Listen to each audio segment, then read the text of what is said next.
सर्वप्रथम सर्वांना जय शिवराय। मित्रांनो, आज आहे 29 तारीख आणि आजपासून जुलै महिन्यामध्ये कशी परिस्थिती राहील हे देखील पाहूयात। काल दक्षिण महाराष्ट्र, बीड जिल्हा, परभणी जिल्हा, नांदेड सुद्धा आणि त्यातली त्यात छत्रपती संभाजीनगरच्या पश्चिम भागांना, अहिल्यानगरला, सोलापूर, सांगली, ठाणे, त्याचबरोबर महाराष्ट्रातल्या दक्षिणी आणि मराठवाड्यातल्या भागांना बऱ्यापैकी घेतलंय।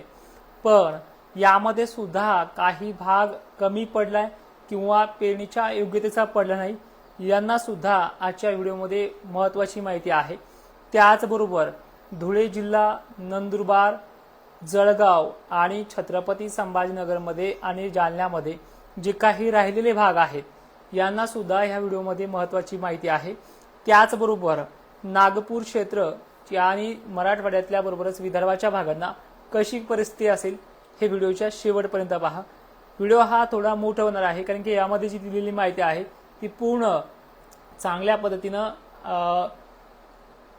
व्यवस्थित अशा स्वरूपामध्ये आहे, ज्यांना घाई करायची का नाही ह्या सगळ्या गोष्टीचं विश्लेषण यामध्ये असणार आहे।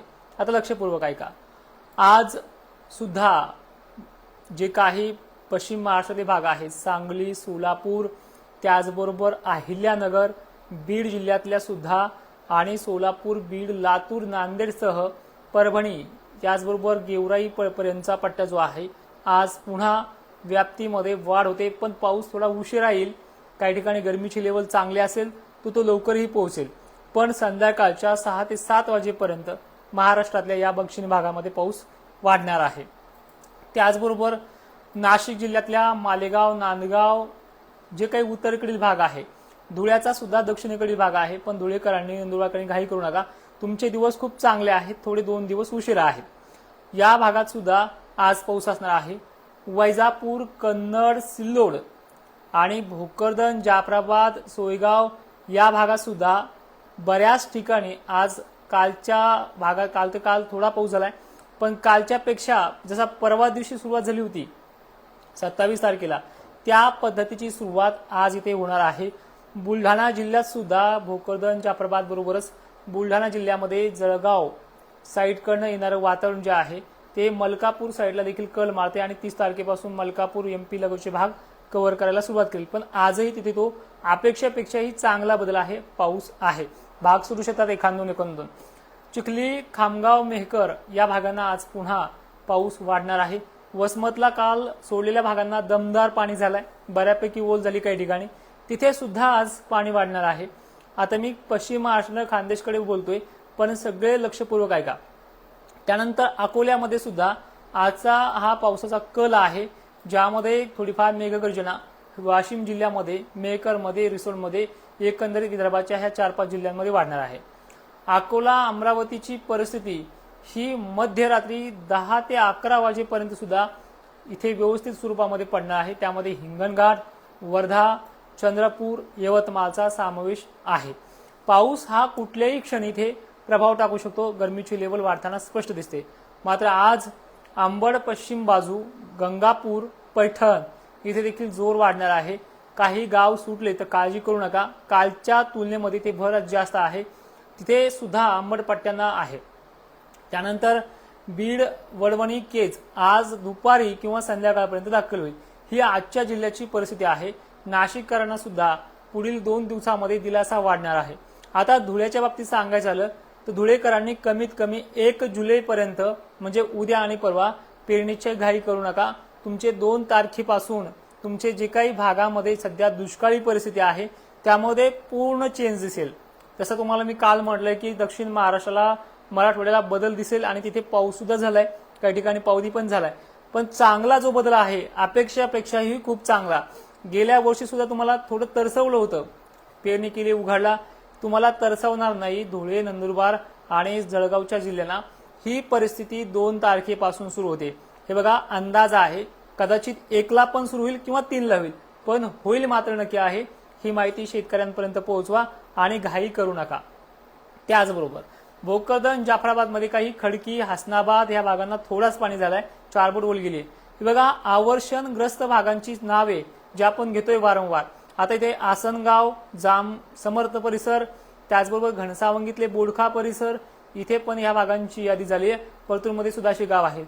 ह्या गावाच्या आजूबाजूला मुद्दामून पाऊस जास्त पडेल, कमी बी नाही, जास्त पडेल, पण यांना घेत नाही।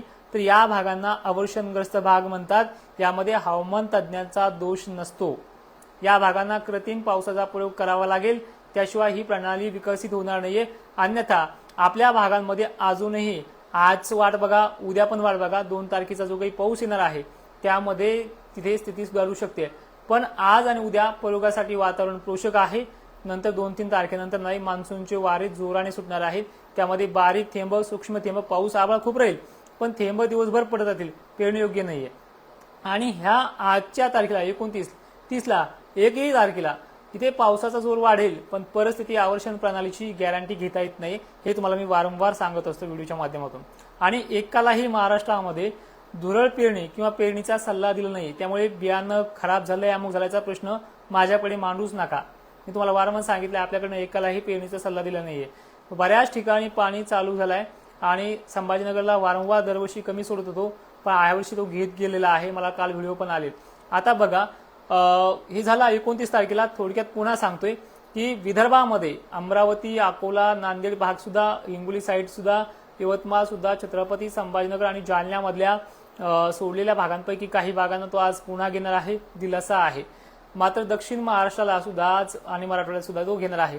अंबड ते घनसावंगी, परतूर ह्या तिन्ही तालुक्याच्या मधल्या भागांमध्ये आजही पोकळी निर्माण होईल आणि ती पोकळी काही गावांना सोडून देईल।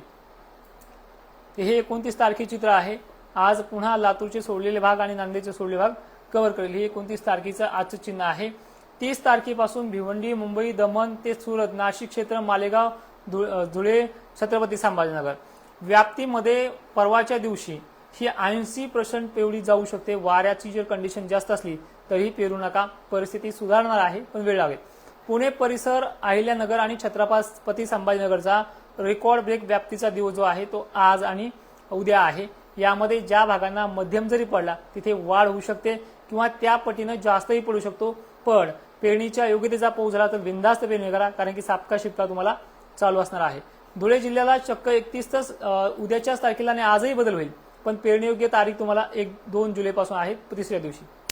छत्रपती संभाजीनगर, घनसावंगी पट्ट्याला सुद्धा आज काही आणि उद्या 29 तारखेला सुद्धा पाण्याचा वाढ आहे।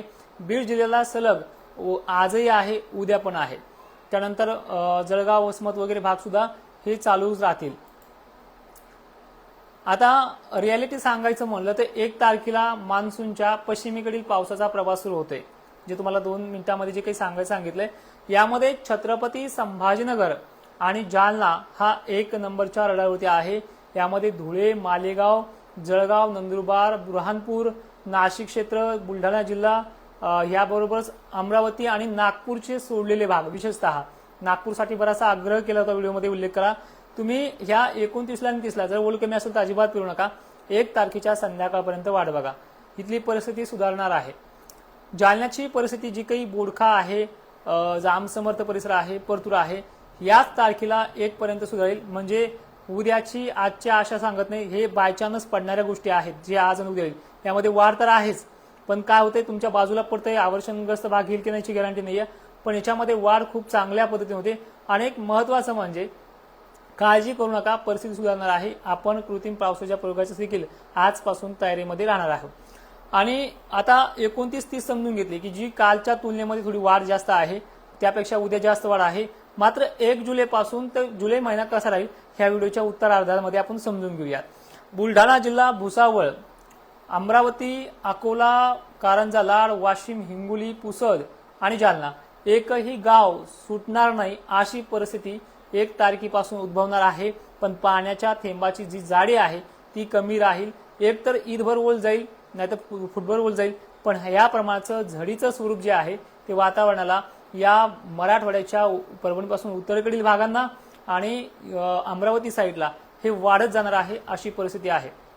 पुसदचा, डिग्रजचा, यवतमाळचा, चंद्रपूरचा, पूर्व विदर्भाचा आणि विदर्भ सर्व जिल्ह्यांचा समावेश याच्यामध्ये आहे। छत्रपती संभाजीनगर ते जालना, हिंगोली या भागाचा समावेश 1 पासून आहे। 2 जुलै आपण धुळेसाठी सुरुवातीला दिली आहे।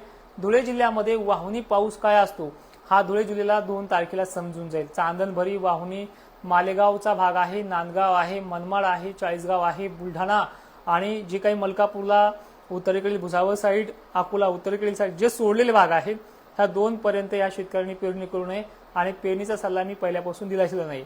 तर इथे या भागामध्ये आपली जी काही व्याप्तीचा विषय आहे तो पूर्ण होऊन जाईल. 3, 4, 5, 6, 7 तारखेला हा रपाटा पावसाचा चालू असेल आणि ह्या 2-3 दिवसाच्या काळामध्ये थोडा जरी जोर उसरला, आज 2 दिवस तर आहे, 1 तारखेपर्यंत जोर आहे, पण जरी 2ला उसरला पुन्हा अहिल्यानगरचा जोर हा वाढणार आहे. ती तारीख आहे 4. मुंबईच्या भागामध्ये एक सायक्लोनिक सिस्टम तयार होते आणि ते गुजरातला जाऊन धडकतंय. त्यामुळे गुजरातचा जो काही प्रलयकारी पावसाची जी काही शक्यता आहे ती 4 पासून राहील. त्यामुळे खान्देशचा जोर हा वाढणार आहे.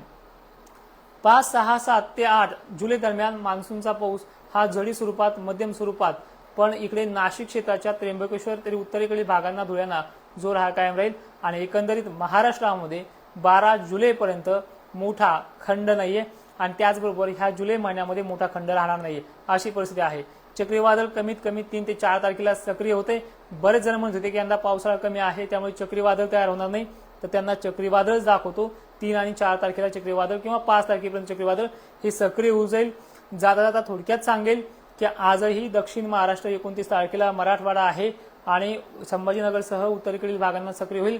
धुळ्यामध्ये याच्यामध्ये ह्या 2 दिवसात जर पाऊस पडला तो पाऊस चांगला असेल तर पेरणी करा, आणि आता 2 तारखेपर्यंत थांबा. तुमच्या पेरणीयोग्य पाऊस 2 तारखेला 1-2 जुलैला येतो आहे. त्याचबरोबर मलकापूर जे साईड आहे वरचे भाग यांना देखील हे सक्रिय होऊन जाईल. काळजी करू नका. जय शिवराय. धन्यवाद.